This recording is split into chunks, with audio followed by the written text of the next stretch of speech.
Hi, folks. Welcome to I Write Radio, the podcast, Hat Friday, as you may have guessed. Feel free to wear your own hat if you're listening or watching. I've got Stuart Lockhead with me today. Hello there, it's Stuart here. And Jimmy, I think it's Halloween Hutton with me today. Afternoon, Norman. Stuart, how are we? Where did you get that T-shirt? I believe this might have been Harvey Nicks, mate. Ooh, Harvey Nicks. Ooh. Well, prove it's real and move your head sideways. Oh, no. It looks as though your head's been cut off. I was worried for a minute his head might just topple. Suddenly roll off. Hey, do you think anybody in Scotland has a diamond tip saw long enough to take that fat mallet off my shoulders? I used to work in a slaughterhouse, mate. There's a lovely tool that's basically a wire, and you put it over your leg of whatever and press a button, and it's basically garrotes you. Cracking piece of equipment, and I'm very surprised it doesn't feature more on these psycho films. I'd have thought the Conservative Party branch office in Scotland might want one of them for removing leaders. Which brings us neatly to today's subjects. We've got to cover England's newest lockdown. Bojo was on the telly today telling us all about it, sort of. The SNP NEC decision, which looks like it's going to cause a big stushy. And finally, Jackson Carlaw's resignation, which came out of the blue. We didn't foresee that, boys. Why didn't we see it coming? Well, somebody did yesterday, but fair play to him. I hope he's got a bet on all 5 runners at Goodwood this afternoon, because he's the only person I know that bloody spotted it. Yeah, so Jimmy and I discussed this earlier on. I must admit, I don't have it to hand who it was. We can't give him credit. Was it somebody that reckoned he was going like? Aye, one of our fine Yes compatriots on Twitter yesterday predicted that the next big thing to happen would be Jackson Carlaw's resignation, and he predicted it about an hour and a half before it did. Well done, that man. Yeah. Nostradamus is a yeser. We need to find him and get him on the programme. Aye, probably. Okay, let's kick off with the SNP then. Kick off being the operative word. Sorry, I'm going to take this off. It's too hot. The SNP NEC made a decision that anybody who was an MP who wished to move into Holyrood, stand for election for the SNP to Holyrood, had to resign their position as an MP first. I wonder who that might be. It looks as though it's an attack on Joanna Cherry. Or possibly a defence of Angus Robertson might be a better way to put it. You could be right. Our feelings on this, boys. Jimmy, you're an ex-Labour Party member. Because it whiffs. It just reminds me of the things that the Labour Party NEC used to get up to. But don't forget, the SNP is now full of ex-Labour Party members. Jimmy's not the one. It does. It smacks of top-down management and candidate management, and you're right. Whether or not, whatever the SNP central office have got to say, it is aimed at Joanna Cherry. I find it laughable, that decision, because I don't know how many times we've all said there is some considerable talent at Westminster that we would like to see transfer to Holyrood.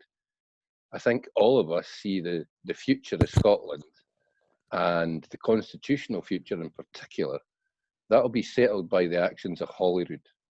It won't be settled by a group of 50-odd SNP opposition members in Westminster. The main decisions will be taken here.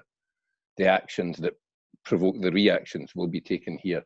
I mean, so Jimmy, can I just make the point? It's because it was okay last year thinking the other way around, but now with an 80-seat majority, they are useless.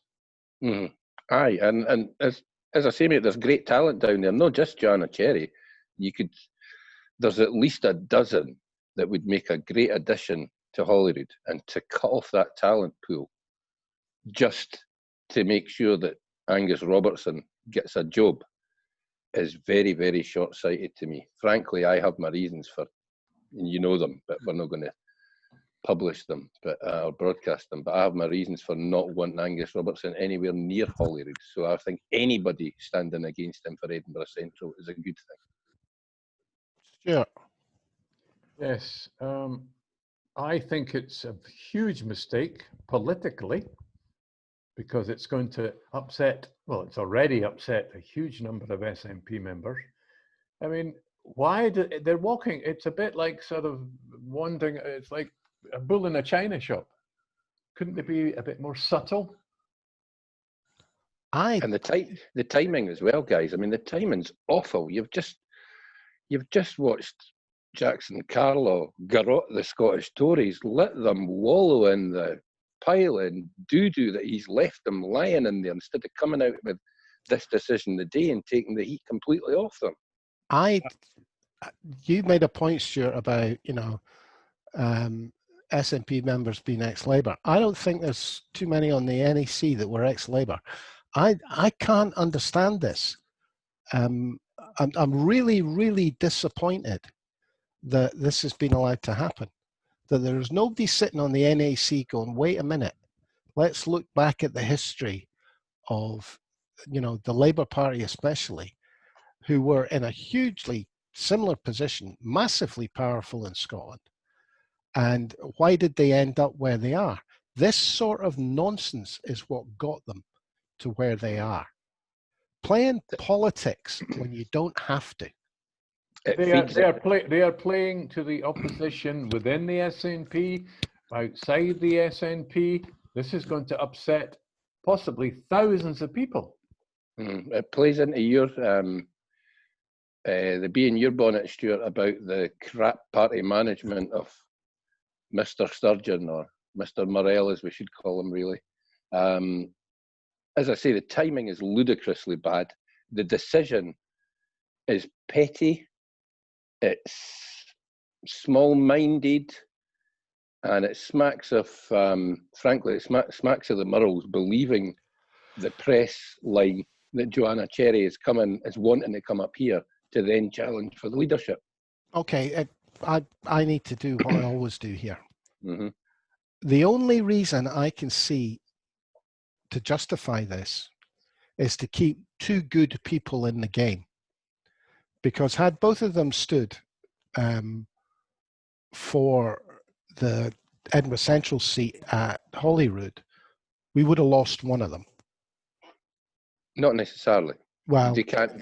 There was a chance. There's a chance we would have lost one of them. Yeah, but they could have both applied to be candidates in more than one seat. Well, that was my thinking. The point I'm kind of getting to is that Angus Robertson would have been at the head of the list, surely. Why? I think so. Well, because they want him back. They want him back. I want him back. Yeah, well, okay. No, I don't want him back necessarily as a politician. He's far more useful in the back office. I watched him at work in Edinburgh East by-election. I forget how many years ago, probably about 2007-ish. And I went across and I interviewed him. He gave me about 10 seconds. But I watched him operate. And he won that seat. Don't ask me for the details. But from then on, I started keeping an eye on him. He is a very skillful election strategy operator. I think he's wasted as a front politician. Well, see, I don't agree with you. I think he's one of these people that has a presence in front of a camera. He's your spokesman guy. I mean, he might be a great tactical guy as well, but I would have put him in the same vein as Whitford, Joanna Cherry, the First Minister herself. He's up there with the best of them as far as how he presents in front of a camera. Sorry, he's spoilt goods. He's married to a woman that's involved. Whoa, Stuart. Let me finish. I'm going to say what I'm going to say. Stuart, you can't broadcast that. I'm not going to be libelous or in any danger, but he's married to a woman who's involved in the scandal, the salmon scandal. How do you know that? Okay. Right, exactly. I'll So take it that's back. why I said, whoa, whoa, whoa. Quite apart from anything else, being married to somebody does not put you in their camp, He's still soiled goods. in your I, opinion. Can you imagine? Can you imagine what the unionist press are going to say about him during the election campaign? What are they going to say? I'm not saying any more than that. No, exactly. And if they do, they'll get hauled up in front of the courts. the problem being, mate, is that they might not get hauled up in front of the courts by then. We make them a candidate, and then things are leaked during the. Do you really think that they're going to get through a parliamentary campaign a parliamentary investigation without leaks? I'm sorry. I do not understand why either one of you wouldn't have him in Holyrood or Westminster. I stand by what I said. He'd be out Sorry. in the back room. The back office Sorry, is brilliant. We've got enough people that are good in front of the camera. That's part of the problem with the SNP, that people that are good in front of the camera turn out to be not very good politicians. We're seeing that with the Justice Secretary at the moment. We've certainly seen that with Alan Smith, and we've certainly seen that with John Nicholson. And even Mary Black, who was the star a few years ago, it's now sort of almost disappeared. You're conflating two different things. We're talking about performance here. Yes, and they all still perform really well. Try to be objective instead of putting your political beliefs on top of theirs where you disagree with them. You're accusing me of putting words in my mouth, Norrie. I'm not having that. Well, okay, Stuart, explain to me why Mary Black has suddenly become persona non grata in your book. No, because she stopped performing anything like as well as she did when she first went into Parliament. Instance. I'm sitting here live on a camera. I'm not going to find an example. That's my opinion. I don't think you can find an example. I think I can, mate. I think I can, because she is absolutely wedded to gender politics. And everything is seen through that prism. And unfortunately, her gender politics, and not just hers, I would say Alan Smith in particular, but John Nicholson as well, his behaviour in Parliament the other week was reprehensible. And every person that you guys mentioned who you feel is failing, it's because of their politics differing from yours on that single issue. No, but their politics on that single issue are poisoning their politics and everything else, because they constantly refer back to the gender issue. Right, and that's why you don't consider their performance to be less. I'm actually referring to Mary Black's performance in the House of Commons. That entire, she used to be really good. I think Mary Black's one that I would give not a free pass on, but I'd cut her some slack, because she's got some ongoing personal issues that are seriously affecting her performance. She's got a couple of health issues. We'll not get into that, but as I say, I'd maybe cut her a bit of slack. But the other two, no. And as for Angus, I thought he'd done a fantastic job. He'd done a fantastic job as leader of the SNP in Westminster, and I think he'd probably do a good job in Holyrood. But at the end of the day, he got his arse felt by Douglas Ross. He got beat. He took his eye off the ball in his own constituency and lost it.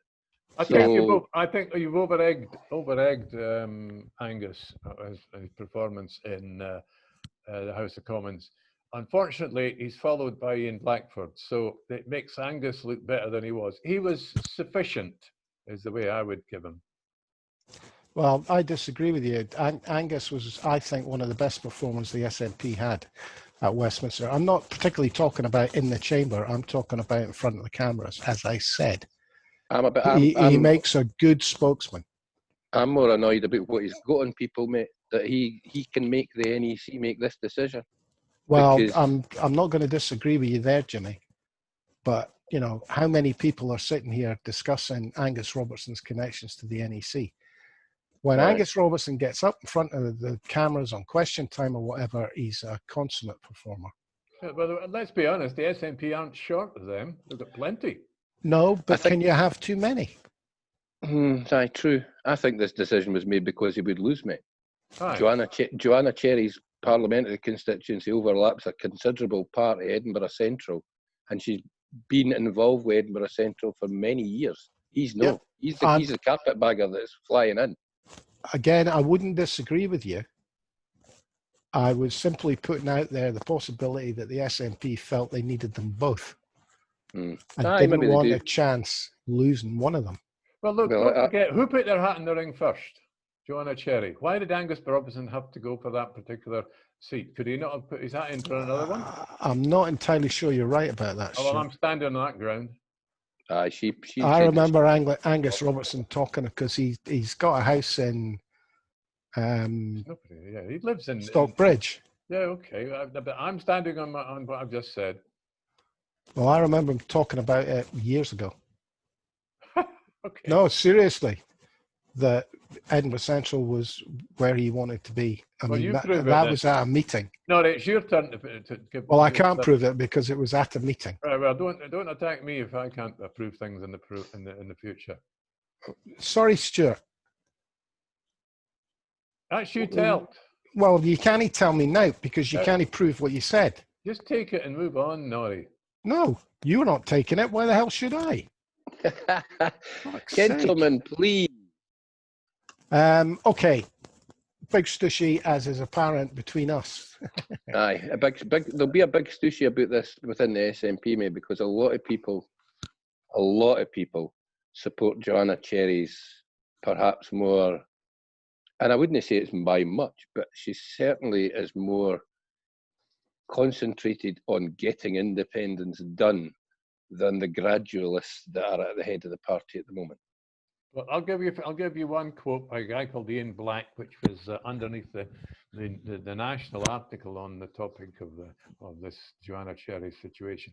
The SNP is lost. This appalling gerrymandering shows a party, one I am now ashamed to be part of, will stoop to craven tactics to defend the current leadership. Blocking talent coming from Westminster like this reeks of paranoia and personal position being elevated above what is good for the party and the wider movement. I'll leave my point at that. See, I think that might be slightly over-egged, but it definitely reeks. And it will run on and on and on, this thing, guys. Wait till I didn't ken what kind of conference the SNP are going to manage in October, but even if it's a Zoom conference, there'll be a heck of a lot of people want to speak about this that don't get the option to speak about this. I think maybe it's worth mentioning Joanna Cherry's reaction to this, because I think she reacted in the best way possible for the party. Very stateswoman-like. Yeah, by simply saying, unless the rules change from this, she won't stand, and she's making no more comment on it. Boom, nipped in the bud. It was obviously a valiant attempt to stop this growing legs. I don't think she'll manage it, but it was a good attempt. Oh, mate, it's the party management have handed the unionist media a big stick with a lump of jobby on the end of it. They ain't going to let that stick go anytime soon. Well, what I think it'll lead to, I certainly am going to have a very close look at the SNP NEC now. Well, look, that was why I came into this recording. I wanted to ask, I might as well ask it on camera.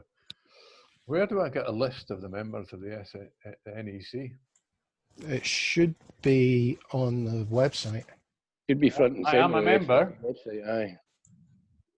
You might need your code to get in to find it. I don't know. I haven't looked yet. Okay. I now need to know because of this. I didn't need to know yesterday. Yeah. Yes, I agree with you. So I think it would be a good idea to find out exactly who's on the NEC. And it would be nice to know how the voting on this particular issue went. I don't know if that information is available. It'd also be nice to know when this NEC meeting took place, because I was I was under the impression that there hadn't been an NEC meeting for the SNP for some considerable time. I think it was last night. Yesterday. Hey, shall we move on to Jackson Carlaw? Barry. Oh, come on. We need to have a wake for him. None of us yesterday none of us three had any idea this was going to happen. He got his arse felt by Sturgeon at FMQs. I have to say, I feel a bit sorry for him in the sense that every week, one of his questions backfires on him. I think we talked about the difficulty he must be having getting decent researchers to put his questions to him. I think we talked about that because he seemed to stumble each week on at least one issue. But we didn't think this was going to happen. No, nobody. It come totally out of left field, mate. Fair play to him. He's tried to dress it up that it's his decision, but more and more it looks like it was a decision taken in London. Well, it seems strange that both Bojo and Gove visited Scotland within a week of this happening. Well, don't forget the positioning of photographs. Remember that Reservoir Dogs photograph of Johnson and Alistair Jack, and who else was in the front row of this photograph? Douglas Ross. Who was in the back row? Jackson Carlaw. Yeah, it's all a bit sus. Boris, the fact that Boris had a statement ready to go, congratulating him and naming his missus and what have you, that was a decision that was taken, and it's weirdly, I'm pretty sure Jackson Carlaw must have known that the decision had been taken when he stood up yesterday in the That's what I was chamber. wondering about. He must have known, yes, he must have known. Maybe that's why he was quite so catty and quite so angry yesterday, because he knew it was his swan song. Well, he still got his arse felt. Oh, aye, he got kicked up and down the place, mate. But let's be honest, there's going on stats yesterday was a disastrous decision, but going on those stats on that particular thing, there wasn't a Tory on the planet that would have been able not to get kicked up and down the chamber. Can I suggest then that Dougie Amalinesman Ross is the favourite for the leadership? It certainly seems that they have orchestrated it that way. I'd be interested to hear for the bold rotten ref, because he's always been absolutely plain that he wasn't giving up being a referee, and he'll have to. There's no way he could run the line at an Old Firm game and be the leader of the Scottish Tories. Can you imagine the abuse? And frankly, given how Glasgow football fans behave, can you imagine how many lighters and 10 bob bits would bounce off his bonds? You'd kind of need a row of stewards with fishing nets and everything to give up some kind of protection. I think that someone has suggested, of course, on Twitter or somewhere similar, that they're actually building a tag team outside of Holyrood. Whoever they put up in Holyrood, they'll have Ruth in the House of Lords. They'll have Douglas Ross in House of Commons, but they'll be able to comment outside of Holyrood and say all kinds of things that can't be challenged. Now you're stealing my messages to you. Aye. I wonder when you get to the point where that you realise that was your message. Aye. Yeah, I was sitting thinking about it and thinking, okay, where's the advantage to the Tories in having an MP before the Holyrood election? And it gives them a double whammy. I fully expect to see Ruth standing up in Holyrood challenging Sturgeon, and that being her only job. Her job to put the boot in, to quote her, will be in Holyrood.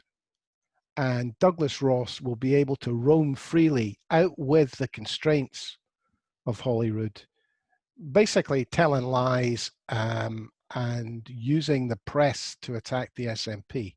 So they're going to end up with two leaders.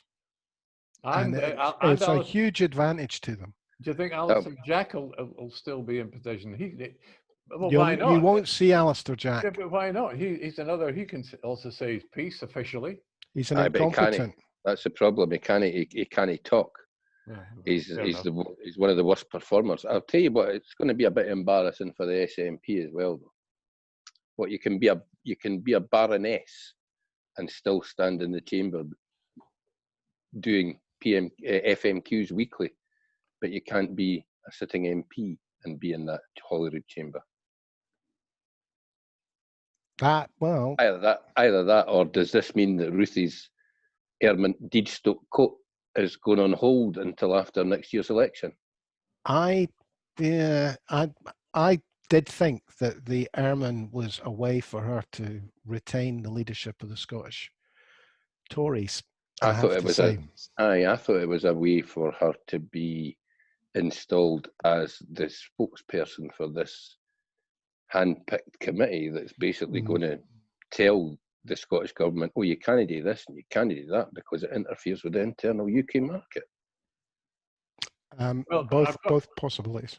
I've got a comment by Stephen Bush. I think he normally writes comments in The Guardian, but he's London-based and he knows sweet FA about Scotland. However, Stephen Bush, not the New Statesman. Might be New Statesman. Some of these people write for more than one paper, you know. Yeah, I think he might be editor of the New Statesman. Let me put it this way. He seems to suggest that the strategy that Ruthie oversaw in the last few years, which might allow them to gain a few MPs and then lose them, etc., has actually reached a ceiling. There are no more unionist votes to be won. Well, I think he could be right. And there's also the thing again about Douglas Ross. Should they be planning to install a wee coronation and put Douglas Ross into place? I think he loses some votes. Because I'll tell you straight away, guys, the football supporting unionist supporters who would vote Tory, there's not one man jack of them with any self-respect that could ever vote for somebody who wanted and is a referee. That's like kids enjoying the company of the parquet when they were wee. Nobody liked the parquet, chased you at the park. The act of the desire to be a referee automatically sets you apart and makes you one of them, not one of us. Well, but did they actually go and vote, these football fans? Well, mate, they all carry the union flag, or they carry the tricolour, and none of them respect referees. I think we all think Ruth is going to lead in Holyrood, if Douglas Ross gets the leadership. Well, what about poor Annie Wells? Yeah, there's nobody talking about Annie taking over the party. She is the deputy leader. I know. Taking over. Aren't there two, isn't it? Her and Liam Kerr, they're both joint deputy leaders, aren't they? Who cares? Well, the question I'd like to pose now is, Douglas Ross is a rabid unionist. Ruth Davidson is a rabid unionist. They've both always fought their elections on the unionist ticket. Now, the chat recently has been that Jackson Carlaw wanted to fight the 2021 on policy. Mm-hmm. Are we going to see the unionist, has he been ousted because the unionists want to maintain a unionist platform for the 2021 election? That suits the SNP just perfectly. Mm-hmm. Well, but the question is, did Jackson have to go because he didn't want, as leader, to fight it on an independence ticket? Well, how twisted do we think their policy in making up at number 10 Downing Street is? Do they actually want to lose Scotland?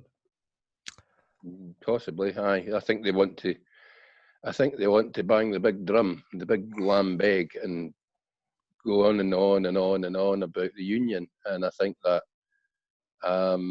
that comes from London not knowing that that's a disaster. It comes from London thinking that a few years ago, Ruth Davidson was successful. She wasn't. She might have got the Tories into second place, but that's because Labour's vote fell apart. It wasn't because the Tory vote got any larger. Their percentages had never been, what have they been? 22, 24, 21, 24. They've never got any better than that. She didn't advance them. She just stood by and watched Labour get worse and that's how she fell into second place.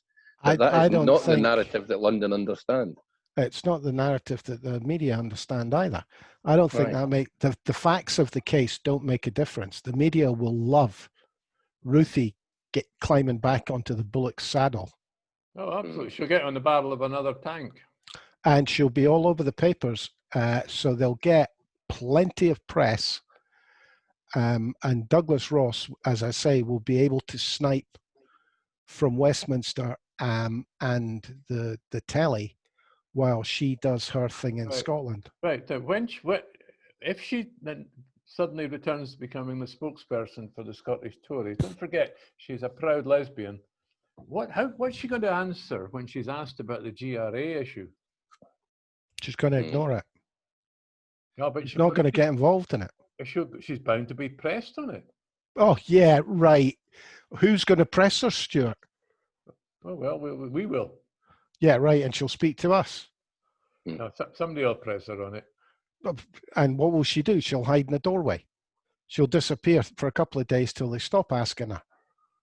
She'll do what all the Tories do. She will hide from difficult questions. That's a tactic that's worked for her in the past. I wouldn't be surprised if she uses it again. I think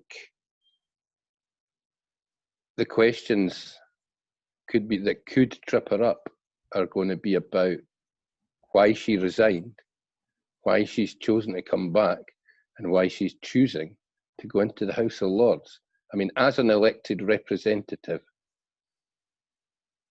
surely I don't ken many elected representatives that find unelected bodies particularly acceptable. She's a Tory. If they offered her the crown, she'd take it. I think that's where the question goes. So you chose to spend time with your family. What, are you bored with the bear now? Is it an annoying one? There was something else. I'm going to be very careful how I say this on Twitter this morning about Ruthie. Apparently, she was involved a few years ago in the, shall we say, the abandonment of a 13-year-old. I'm not exactly sure what this is about. It's a story that could develop, so it'll be interesting to see. Can I ask you where you found it? Where did you come across this? I can name somebody, but I won't. Right. So this is a personal communication to you. Well, no, it's gone public this morning on Twitter. All right. We'll do that once we've finished the programme then and have a wee butcher's hook into it. As I say, mate, I think there are lines of attack that Ruth Davidson will find difficult to fend off.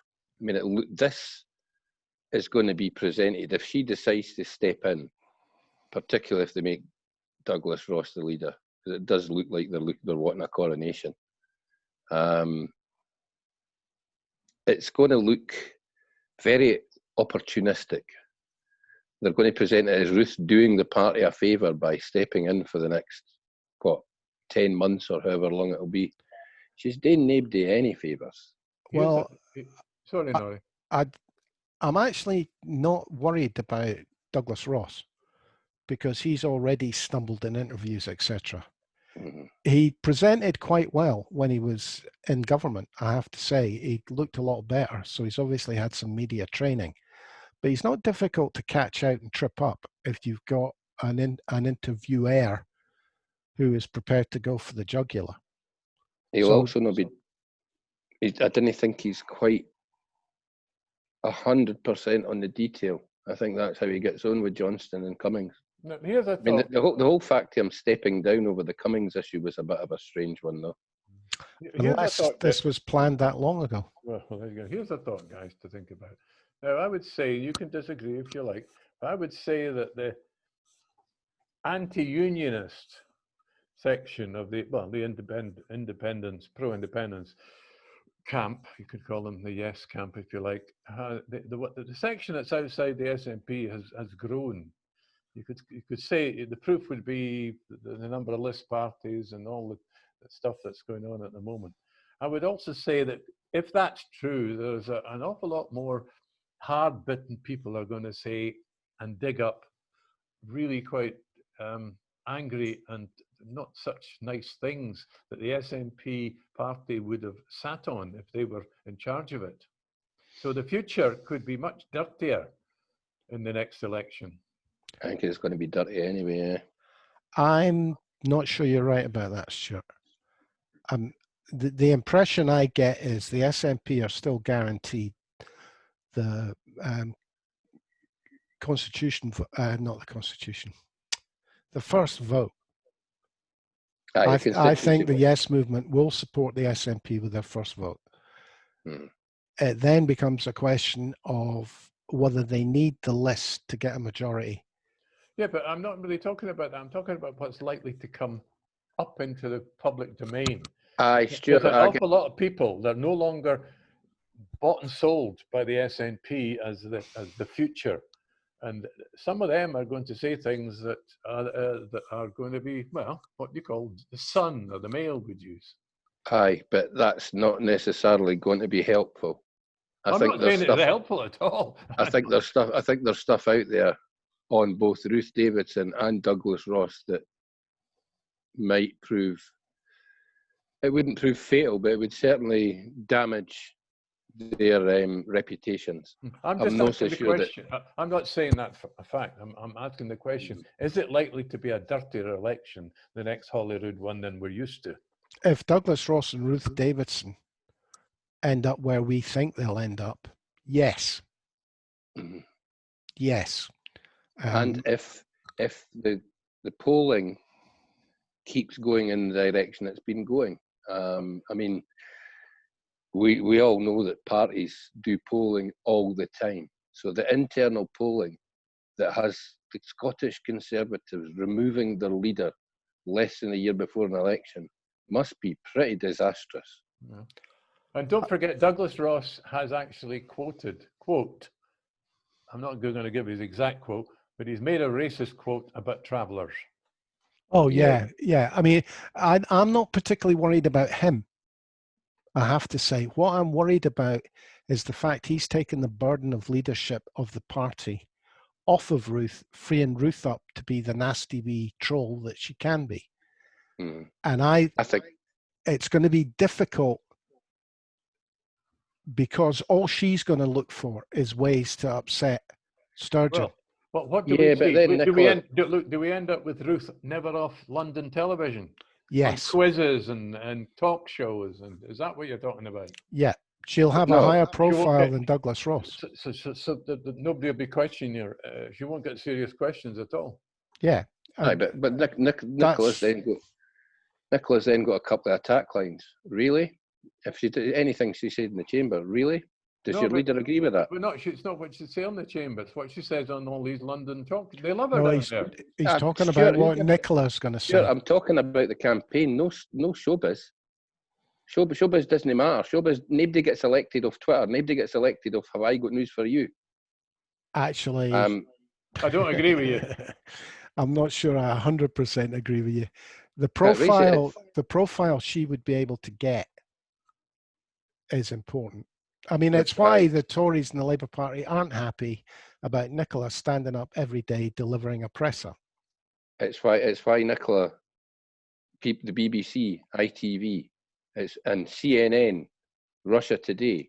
It's why people go to Nicola for remarks. They want to know about stuff. BBC went to ask about Boris's attempt at juggling some kind of weird restriction that isn't a lockdown but is meant to sound like lockdown. Let's move on to that, guys, because Ruthie's going to make an ass of herself, and frankly, I expect Nicola Sturgeon to destroy Ruth Davidson over the next few months if she's put front and centre against her like the Tories are wanting to do. All right. Let's move on to what's happening in the northwest of England at the moment. Beyond that, Norrie. It's the whole of England. No, it's not. It's 4.5 million people in Greater Manchester, West Yorkshire. Did you not watch the Prime Minister's press briefing? Aye, but he's no locking them down, mate. Oh He's no, just he stopped all kinds of things that were meant to be opening tomorrow. that's Stuart. That's not important. What's important is the rise of prevalence in the 4.5 million people in Greater Manchester and West Yorkshire. All right. The question some people are asking: why did he make this announcement today? One, because they were going to do what they would call in Scotland a pause, a change from phase 3 to phase 4 of the easing of the lockdown. The equivalent of that was due to happen tomorrow in England. All kinds of things were supposed to be opening. On top of that, Eid starts tomorrow, which means an awful lot of Muslims get together. And he was forced to make an announcement today. Jimmy. No, I didn't give a damn about the relaxation of lockdown that was going to happen today that is no longer happening. I don't give a monkeys about that. That's bingo halls and gyms and shit like that are unimportant. I care about the rise in infections within 100 miles of the Scottish border that has got them to the point where they're clearly confused. They should be locking down again, but they don't want to lock down. So instead they're coming up with nonsense like, you can't have your pals in the house, but you can go and meet them in the pub. We didn't want you to travel, but we're not going to introduce any restrictions on travel whatsoever. It's ludicrous what's coming out. It started coming out last night about bloody 9, 10 o'clock, and nobody knew what was going on. Ministers were briefing against each other because they didn't understand what they were bringing in. Well, It's look, an absolute pig's breakfast. Right. Now, another thing that was absolutely clearly obvious if you watched the briefing was that they had been watching Nicola Sturgeon's briefing, and the language that he was attempting to use was clearly far more sensible, far calmer. And even the issues he covered.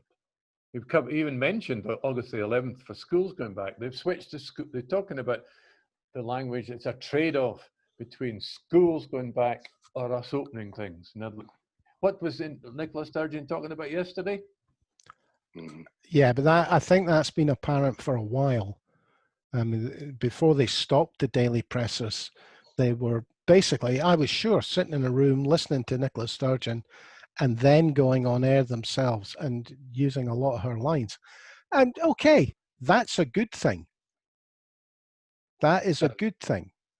What we saw yesterday was an attack on the Scottish government. It was a propaganda attack by the Office of National Statistics, taking our stats from March and April and trying to tell the British public that Scotland's made just as much a pig's ear of this as England has. There was no mention of the stats Nicola Sturgeon used about 9 deaths in July as opposed to 2,000 in England, which is a massively important stat. But they're not going to use that. No, they're using the stats from March, April and May, when frankly, we were tied to what England was doing for a lot of that because we didn't have the powers to lock down earlier. We all know that an earlier lockdown would have saved lives in Scotland. Well, there was no way that we could have done that. All right, can we return to the presser that the Prime Minister just had? I was impressed by the guy from Sky. What's his name? Sam Coates. We don't usually get anybody from Sky or the BBC that's even asking a serious question, but he did ask a serious question. But Boris was rubbish as usual. Do you know when he was asked a question by Paul Brand and about so Boris Johnson was asked about human behaviour that he was worried about, and first of all, Boris, all he said was, keep it as simple as we possibly can, and it was pretty crunchy. What the hell is pretty crunchy? Boris's briefs, perhaps. I think that what we've seen yesterday, as I say, was an attack, and what we've seen today is an absolute ineptitude from London. They are they're making business decisions here. We have a prevalence where they should be getting locked down, and the reason they're not locking down these areas is because they don't want to harm business. They still want pubs open. How can it be that it's too risky for some boy in Manchester to meet his mate in his house, but it's no risky for him to meet him in a pub or a restaurant? That is just ludicrous. It absolutely flies in the face of everything that we've been told about lockdown and of every lockdown action that was taken in the last 3 months. I think they have a huge problem. I think they want to move to eradication. Unfortunately, there's too much press coverage of Nicola Sturgeon saying we want to move to eradication. They cannot possibly follow Scotland. It would be politically so damaging. It's not just that, Noddy. They don't have the test and protect thing in place. For example, Scotland's test and protect works because these people, or most people in it, are medically trained. The folk that they're using for test and protect, they went to Circle, and they've got call centres and. Have you seen the little video from Arlene Foster about the Northern Irish app, which apparently is now working very well? It's a proximity app like the one they were planning for the Isle of Wight. Is it not? Is it not just the Southern Irish app? No, this is a Northern Irish app, but it works in Southern Ireland as well. No, it's just Nicola Sturgeon said something about they were looking at the app and there would be news about it, but they were talking about the Southern Ireland app. Right. I just wondered if they transposed it to the north. There was another aspect of this presser that was very clear. I think it's because we've not got the First Division journalists, no Laura Koonsberg, they're all on holiday. So somebody called Leela Matthews was there for the BBC. She asked a question that we've all been asking for quite a long time, and we all assumed what was happening. Is the government got their message wrong, or are you going to blame the people? Yes, she didn't mince her words. No, she didn't mince her words at all. I think that's certainly what they were implying last night when all this started. Yeah. And again this morning, I mean, I replied to a tweet for Rebecca Long Bailey and said to her, seriously, get a hold of the Mayor of Manchester. He has to take control here because nobody in London is capable. And even this morning, I seen Andy Burnham on Breakfast Time. And he basically announced that he had half the information that he needs. They're not providing the people with information. They're not providing local politicians with information. And that is so they can blame the people and blame people like Andy Burnham further down the line. Well, we talked about this months ago, guys, that the ploy here would be to either blame the scientists or blame the people for not obeying the rules. And lo and behold. I seen a thing on Newsnight, I think it was Tuesday night, Norrie, where they were looking to blame behavioural scientists because they did make a slight leap at the start of all this when they said that there would be some kind of lockdown fatigue. So that was used as an excuse not to go into lockdown too early. And it was absolutely 100% wrong. There was no lockdown fatigue with people. But it was interesting to note that phrase, lockdown fatigue, was never used in this Newsnight investigation that they went in. It was never used by any of the behavioural scientists. That came from a political background. Who's the new star? Who's now got a book contract and everything else coming out? A public figure, Debbie Schroeder. Aye, that one. She's in it she's American and she's never been on all channels all over the world. I mean, she is a behavioural scientist, and she's been guiding Nicola Sturgeon right from the start, and that's probably where Nicola Sturgeon's been apparently sounding a lot more sure-footed. Are you sure she's a behavioural scientist, mate? No. Yes, she's a behavioural scientist. Oh no, I think you might be. I'm standing my ground. I'm standing my ground on that. I'm not saying that without checking because I read up on her. Right. I thought she was. So she's giving the advice, exactly the advice you want before you stand up in front of a camera and make these and announce what you're going to do. So because you have to take people's behaviour into account, obviously, as well as all the medical stuff. Okay. Anybody got anything funny to finish with? I've got nothing funny at all. I've got a big platform I want to just mention. Only take a minute. Okay. I had a discussion on Twitter with Iain MacWhirter. It turns out I hadn't realised he's a political editor at the Herald. I know he must have been doing that for a while, but I think he was crowded out while Paul Hutchin was there. But anyway, I had a wee discussion about that, about this new hate crime bill that Humza Yousaf's piloting through Holyrood. And I asked Iain if he thought that if I was to say that people who believe in an afterlife are the problem and all religions that promote an afterlife should be banned, would I be prosecuted for under the hate crime law that's coming in? He thinks I would. I think the hate crime bill's a load of nonsense. I think Iain MacWhirter talks a load of nonsense. So you're quite happy with the hate crime bill, then? You're not worried about it? No, I of course haven't I'm looked into it in enough depth. Stuart, how could you possibly think I'm happy with it when I said I think that it's a load of nonsense? Yeah, but I thought you were saying what I was talking about was a load of nonsense. No, I think Iain MacWhirter talks a load of nonsense about a lot of subjects. Okay, fair enough. But I'm just referencing him. So what have you got to say about what I've just said? I don't know enough about it. I'm going to be blunt. I'm uneasy about it. Do you remember Mary Whitehouse, Nora? You might be old enough. Mary Whitehouse? Everybody remembers Mary Whitehouse. Yes. Basically, she believed in that if you took offence, you were entitled to the law behind you. If you got upset with somebody said or published or did on the theatre, on the telly, you were entitled to get reparations. Thank God that's not with us now. I don't remember her saying that. Basically, that was her position. Well, you didn't have, if people got too upset about what you were doing and that was happening on the telly, well, they could do something about it.